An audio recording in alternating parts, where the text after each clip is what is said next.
A pleasant evening and a warm welcome to the national news live on Channel I. I'm Dilanjali Ananda. A very good evening indeed. I'm Charita Minipurarachi and let's move on to the headlines for tonight's news. Minister Dallas says resolving the teachers' issue is a victory for children. Steps taken to distribute fertilizer with nitrogen required for tea cultivation within a period of 1 month. Delegation of Mahasangha expected to take part in the opening of Kushinagar Airport met with the Prime Minister. Yohani contributes for another Bollywood film. On to those and other stories in detail now. Today is the Milad-ud-Nabi festival, or the birthday of Holy Prophet Muhammad Nabi. Various functions were organized in commemoration across the world by Islam devotees. The history of Islam states that 1400 years ago, Muhammad Nabi was born in the city of Mecca in Saudi Arabia. He was born during an era when uncivilized activities prevailed and gathered all people together and acted to spread the faith of Islam and equality. He explained the orders of Allah to the people of the world and pointed out the way in which the minds of people and their thoughts could be improved through a spiritual life. The great message is being followed by Islamic devotees as the Holy Al-Quran. Functions were organized on behalf of commemoration of the birthday of Muhammad Nabi at mosques across the country. President Gotabaya Rajapaksa had visited the lives of the Islam devotees around the world, including Sri Lanka, who reserve an exemplary life of the Prophet be enlightened and prosperous. Issuing a message on the Holy Prophet's birthday, President Rajapaksa has pointed out that the Prophet Muhammad has shown the world that the benevolence and honesty are the two characteristics that needed for a person to be trusted by everyone. He has further pointed out that the profound religion the people believe in and accept has become the basis of the thinking and behavior of mankind in a society. In his message, the President has also mentioned that in his belief, the best way to pay respect to Prophet Muhammad, which is highly revealed by the Islam devotees in Sri Lanka and the world over, is to strive to further disseminate his vision to strengthen coexistence among the people.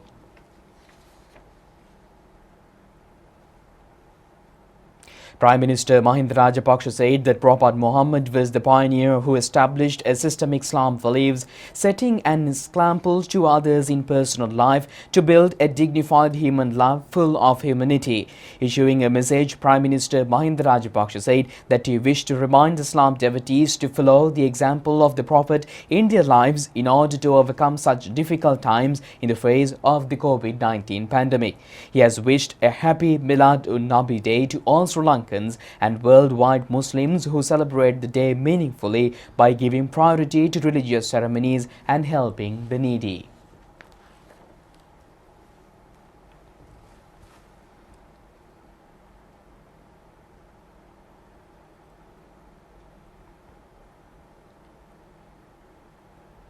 Many events were held island-wide to celebrate Holy Prophet's birthday under strict health guidelines with a limited number of participants. Chief guest of the ceremony held at the Juma Masjid in Maradana was Minister Ali Sabri. The ceremony was organized by head of Masjid Maulavi Ahmed Shah and former Colombo Mayor Omar Kami. Mahasangha and other religious leaders were also present at this occasion. A tree planting program was organized by the religious unit of Prime Minister's office commemorating the Holy Prophet's birthday. A special Islamic prayer service was held at the Davatagaha Mosque in Town Hall, Colombo. Minister Ali Sabri was also present at this occasion. Co-cabinet spokesman Minister Ramesh Patrara says measures will be taken to distribute fertilizer consists of nitrogen required for tea cultivation within a period of 1 month. He made these remarks while addressing the media briefing held to announce the cabinet decisions today. Given the backdrop Cabinet of the spokesman Minister difficulties Dallas that tea cultivators and the farmers encountered during last couple of months, and also considering the fact that there had been a quality drop of tea that were produced in the factories, government has taken the decision to import sulfate of ammonia as the base of nitrogen for a given period of time until the production of organic fertilizer comes to a decent level in the country. So we have taken that decision. Yes, we will import certain quantities during next couple of weeks.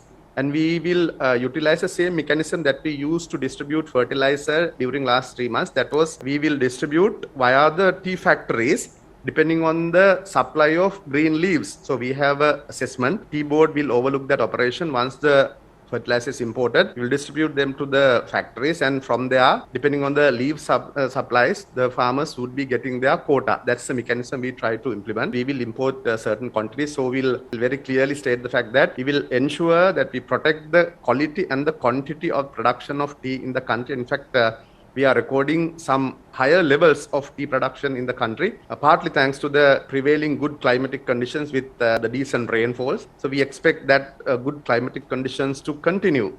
And also we will supply fertilizer. So there will be a very good year ahead in relation to tea production of the country. Cabinet spokesman Minister Dallas Alhaperuma made remarks over the increasing of essential commodity price rates during the media briefing. Minister Dallas Alhaperuma said that the government will not lay the burden of the present situation upon the consumers. He said that most countries in the world with high-quality state mechanism are also moving ahead with their governing processes under strained conditions due to COVID-19 pandemic. He added that each government in the world is facing an economic recession at present. Therefore, the citizens of the country should realize the crisis situation faced by the government, he added. The minister said that the government too should understand the plight of the citizens due to the prevailing situation. He further said that the country is also facing a crisis situation related to dollars. However, he said that the government would take necessary decisions and steps in order to provide some relief for the citizens of the country. And meanwhile, co-cabinet spokesman Minister Ramesh Patirana emphasized that the government will continue to ensure that all citizens of our country are being respected and protected irrespective of their religion. He made these remarks responding to a question raised by a journalist at a media briefing held today. As a government, we will ensure that all the citizens of the country, irrespective of their the caste, creed, and nationality, are respected as Sri Lankan civilians. So we, as the government, will ensure that all the communities, including Muslims, Tamils, and Sinhalese of this country, have a decent lifestyle. That's the wish of the people of the country, and that's the wish of the government of this country. And that was, we were mandated to look after the people of this country. But we know since 2019, with that unfortunate incident that took place in first quarter of the 2019, there had been certain issues pertaining to the, in relation to the questioning and also in relation to certain incidents that took place in the country. But they were not particularly aiming at a community, but some sectors were questioned in relation to incident that took place in 2019. So apart from that, we are a responsible government. We want to reiterate the fact that we will look after the interest of all the communities of the country, including Muslims, Tamils, and Sinhalese. The Mahasangha, who are expected to take part in the opening of Kushinagar International Airport in India, called on Prime Minister Mahinda Rajapaksa at the Temple Trees today. The Kushinagar International Airport will open tomorrow under patronage of Indian Prime Minister Narendra Modi. The Indian Prime Minister has conveyed to Prime Minister Rajapaksa that he would be delighted if the Sri Lankan Prime Minister would arrive at the new airport in its first flight. Accordingly, a Sri Lankan Airlines flight expected to land at the Kushinagar airport to symbolize its recognition as an international airport. Under a concept of the Prime Minister, 100 bhikkhus representing trisects led by Deputy Chief Prelate of Askiriya Chapter Venerable Veneruwe Upalithera will take part in this historic journey. A delegation led by Chairman of Sri Lankan Airlines Ashoka Patrage and public representatives including Minister Nama Rajapaksa will take part in this occasion as well. The presentation of the relevant tickets for Mahasangha was conducted with the participation of Prime Minister Rajapaksa. Speaking at the occasion, Deputy Chief Prelate of Askiriya Chapter Venerable Veneruwe Upalithera said that they are delighted to visit Kushinagar in Uttar Pradesh of India, also known as Kusinara, where Parinirvana of Lord Buddha took place. Sri Lanka has a close relationship with its neighbouring nation, India. The Thera said that Indian Prime Minister has made significant contributions for the Buddhist revival in Sri Lanka as well as in India. Acting Registrar of Malvata Chapter Venerable Pahamune Sri Sumangala Thera and Anunayaka of Rohana Chapter of Siam Nikaya Venerable Omare Kasapatera were present at this occasion. Minister Dallas Alhaperuma says that resolving of teacher-principal issue is a victory for the children. The minister made these remarks while speaking at the media briefing held to announce the cabinet decisions today. Minister Dalasala Peruma said that most children in the country are experiencing a severe mental pressure for the last 1.5 years. He said that they have reached up to a significant juncture today. He added that following a gap of 1.5 years, the country is expecting a chance in the coming week. Therefore, the minister said that there is no need to find the victors or losers in this game of children. He said that the true victors of this struggle are children. The ministers further added that teachers face various severe issues and no one can turn a blind eye on them. He said that the cabinet subcommittee reached a certain agreement following a great commitment. He pointed out that this issue cannot be resolved by pointing fingers or by making obscene applications against each other. Therefore, he said that all should rally together in bringing children back to school.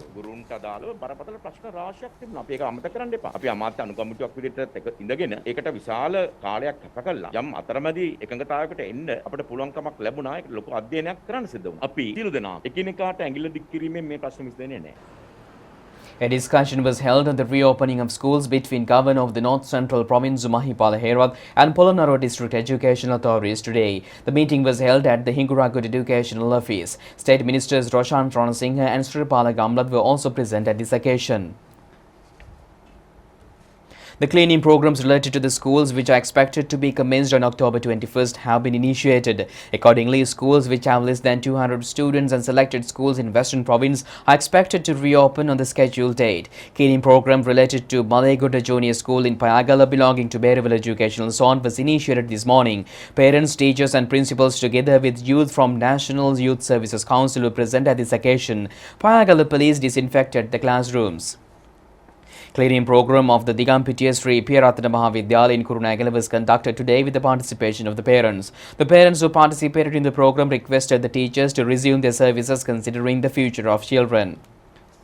Cleaning program related to Devala Mahavidyalaya in Kegal was conducted today with the participation of teachers and the principals and parents. Governor of Sabaragamu Province Tikitiko Bekadu and State Minister Tharaka Balasuriya were present on this occasion. A cleaning program of the Morale Junior School in Ruanwala Dehi Orbit Educational Zone was conducted with the participation of parents and teachers today. Another consignment of 342,000 Pfizer vaccine doses reached the country this morning. The consignment was received at the Bandaranaike International Airport in Katunayaka. The vaccine consignment was brought into Colombo through QR668 Qatar Airlines flight arrived from Doha Airport. A total of 27,603,568 vaccine doses have been inoculated in the country under the National COVID Immunization Program. A total of 14,785,189 persons have received the first dose thus far.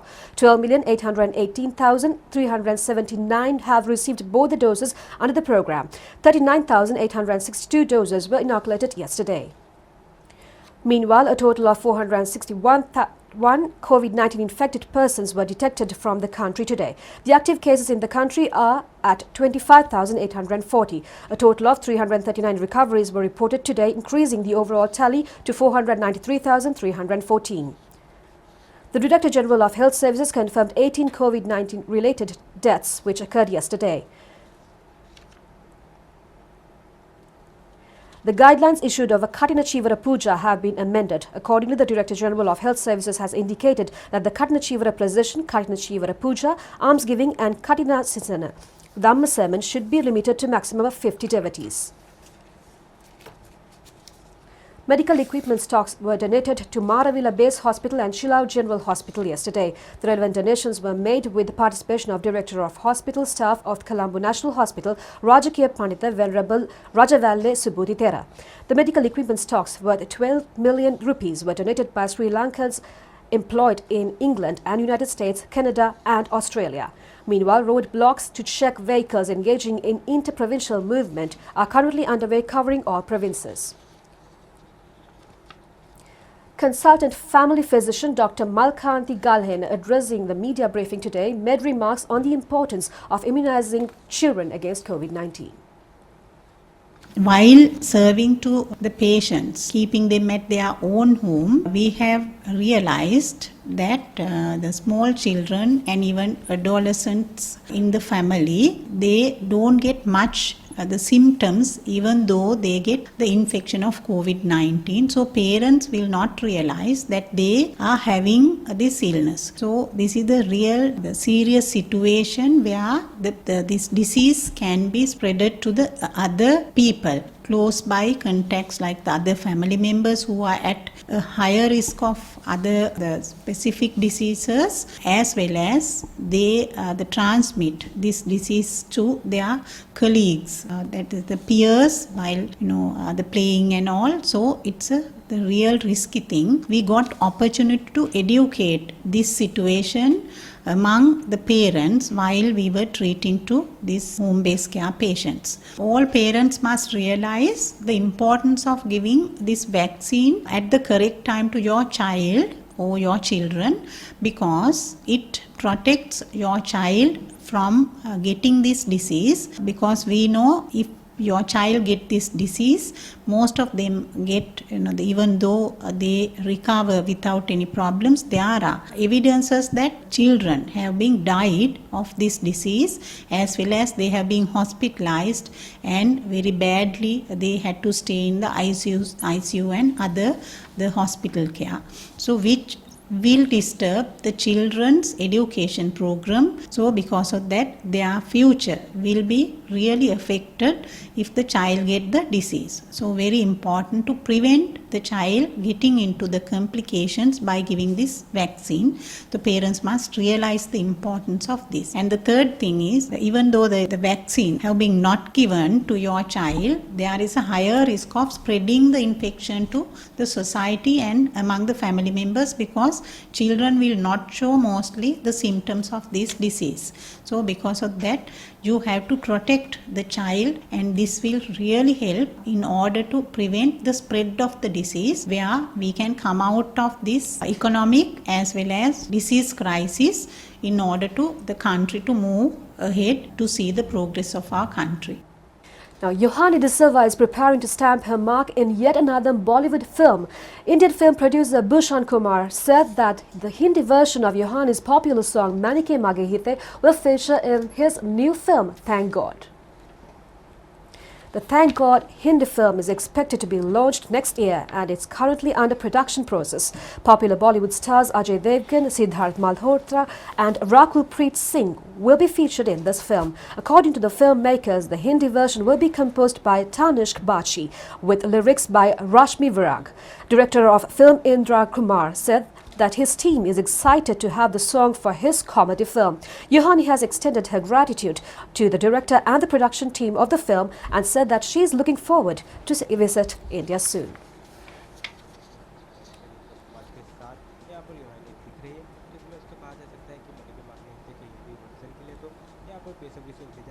And meanwhile, Cabinet of Ministers has granted approval to publish draft bills related to the prohibition of cattle slaughter in the Government Gazette as notification and thereby table in the Parliament. The relevant approval was granted when the Cabinet of Ministers gathered yesterday.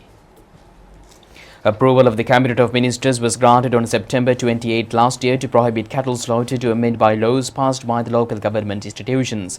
Accordingly, the legal draftsmen and draft bills to amend 5 acts and ordinances, including Praja Sabha Ordinance No. 15 of 1987 and Cattle Slaughter Ordinance No. 9 of 1893.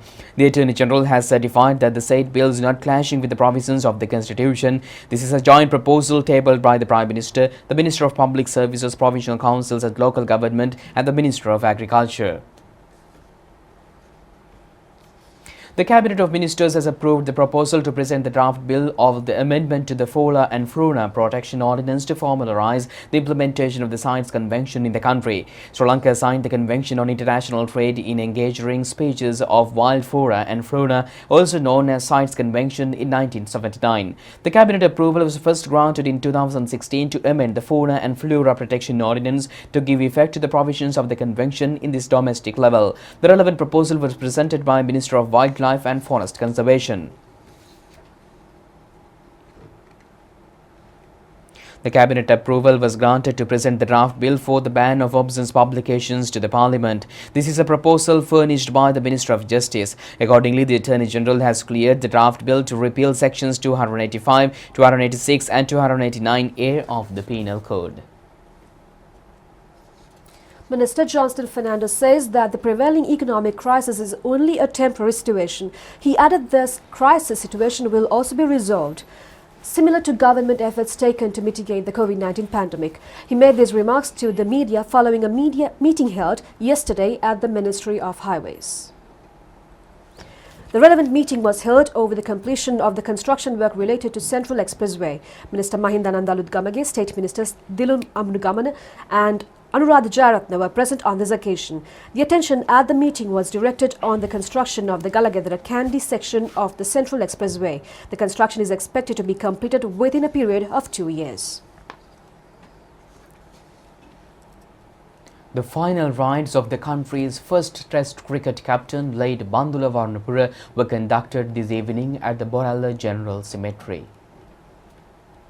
The remains of late Bandula Varnapura, who passed away in a private hospital, was brought to his residence in Alakeshwara Road in Kotte last evening. Many former cricketers and fans gathered at the residence to pay last respect to the late Sri Lankan cricketing legend. Following the religious observances, the remains of late Bandula Varnapura were brought to the Boralla Cemetery. The remains were taken over by old boys of Nalanda College, members of Sri Lanka cricket and representatives of the sports clubs affiliated by left Bandula Varnapura. He was able to secure the rarest opportunity to score the first run and deliver the first ball of the first Test cricket match played by Sri Lanka.